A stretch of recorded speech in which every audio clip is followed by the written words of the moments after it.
Okay, so when it came time to read Alien Enemy of My Enemy, to say that I was not looking forward to this book would be an understatement because as Alien fans, we keep getting burned with really terrible tie in books. Really terrible. From Colony War to Into Cadris to freaking Inferno's Fall to the downright embarrassing book of Aliens Vasquez. So Alien of My Enemy is a tie-in to the Alien RPG again. But my gosh, does Mary Sangiovanni bring it on and bring us back to the glory days of this IP? Let's get into what this book is about.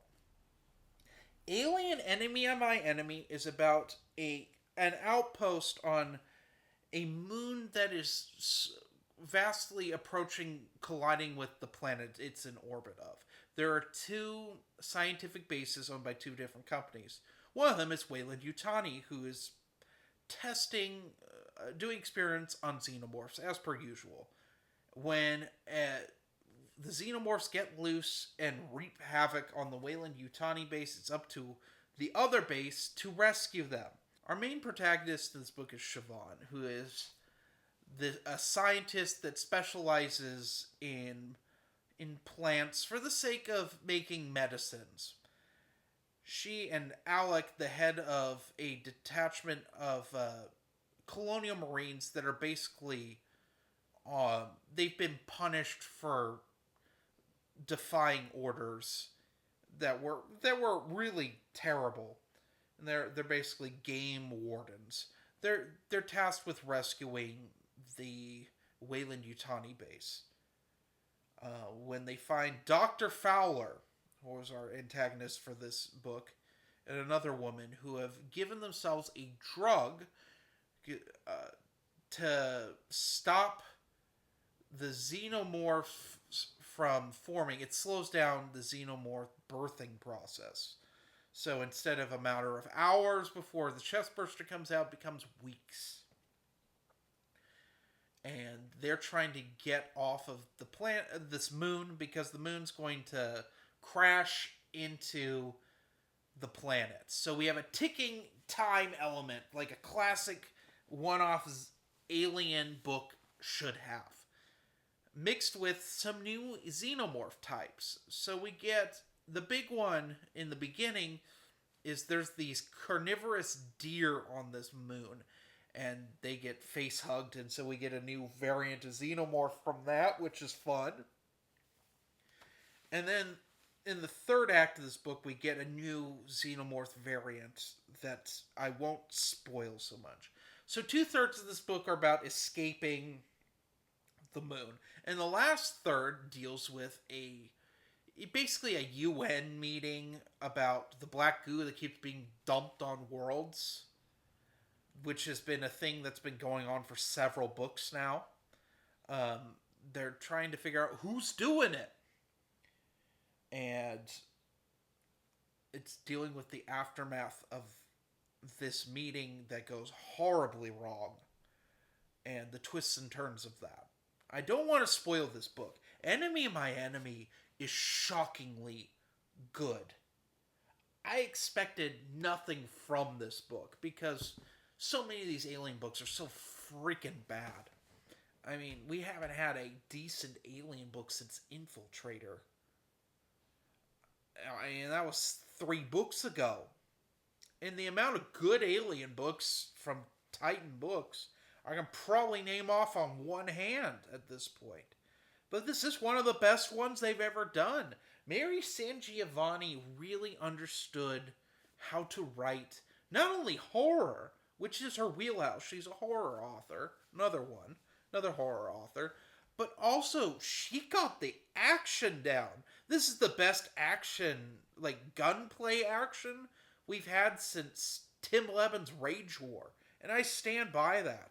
There hasn't been good xenomorph, like Colonial Marines versus Xenomorph combat in ages.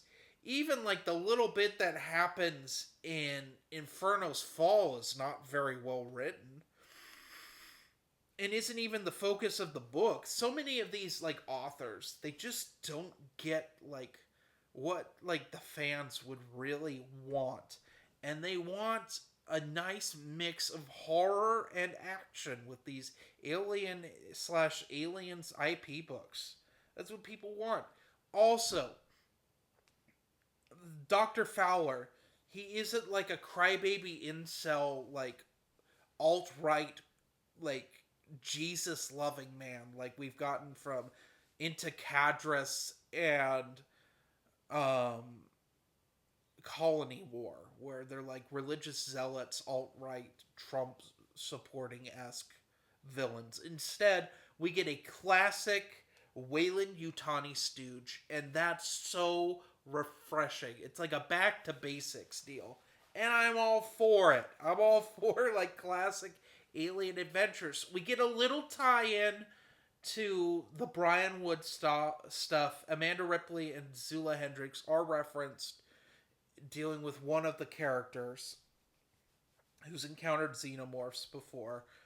I'm not sure if it was actually an adventure that was written or what have you, but it's from that Brian Wood era of storytelling because this is post Aliens. And this is, we're getting to a point with the Alien books where everyone kind of knows what xenomorphs are. It's kind of like a weird thing now with the canon. So, like, I think, like, the story group has just gotten tired of the, like, oh, we have to rediscover the xenomorphs. So, like, xenomorphs are kind of, they're not, like, common knowledge per se, but they are like a boogeyman horror story. And this isn't new to this book. This is a thing that, like, kind of started happening in, like, Colony War, I guess? Although Into Cadres had it a little bit where it was, like, upper military figures and, like, government officials were aware of them. And, like, it was becoming more and more common knowledge since the Hadley's Hope situation. Also, this book, I think in a way, was meant, the third act of this book was meant to consolidate down continuity and kind of tie things together. There's like one paragraph that like ties into a bunch of recent alien stories and kind of it cleans house is the best way of putting it. There's a lot of house cleaning that kind of happened because I think by this point, this is 2023 this came out. The Alien story group had kind of realized that they had bitten off more than they could chew. 2022 was way too much Alien content for 1 year from way too many different authors. Some of these people I wouldn't call authors. A certain someone that wrote Colony War I consider a political activist that cosplayed as an author, but there we go. So, like, there's a bit of house cleaning that happens in this book. And it is seamless, it's nice, and overall, if you were to start with Alien Enemy of My Enemy as the first book, the Alien book you've ever read, you could read it and get what's going on. You don't need to read the other stuff. It's not bogged down in not just continuity, but dumb continuity. Like bad author continuity, which seems to be like the bread and butter of the Alien IP at this point. This does its own thing. It's self-contained. Does leave it open for a sequel. There are other things going on in this, but this is, oh my gosh. Oh, it's wonderful.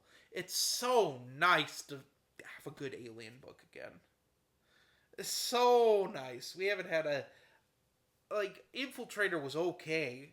Borderline. It was fun. It was dumb fun. But I mean, we haven't had something this solid since Phalanx. And that was like several years ago. That came out in 2020. But this, I think, is a step in the right direction.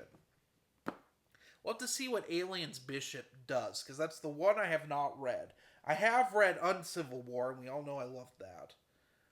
This might be an upswing for the Alien continuity, and it gives me hope going forward. What would I rank this one? I think I give it a good 4.8 out of 5. Very well written. I want to read another Mary Sangiovanni Alien book. Like, please, Titan Books, bring her back. Please. She did such a good job. Also, I'm thinking about reading some of her standalone horror stuff. Like, I need more. I haven't been this excited for an author in a long time. It's, I guess, Christian Francis, when I read his Animus Chronicles books. This really, I can't recommend this one enough. This should have gotten a hardcover release. It didn't, but it should have. Come on. Let's make this happen. More Mary Sangiovanni Alien books. Anyway, have a nice day.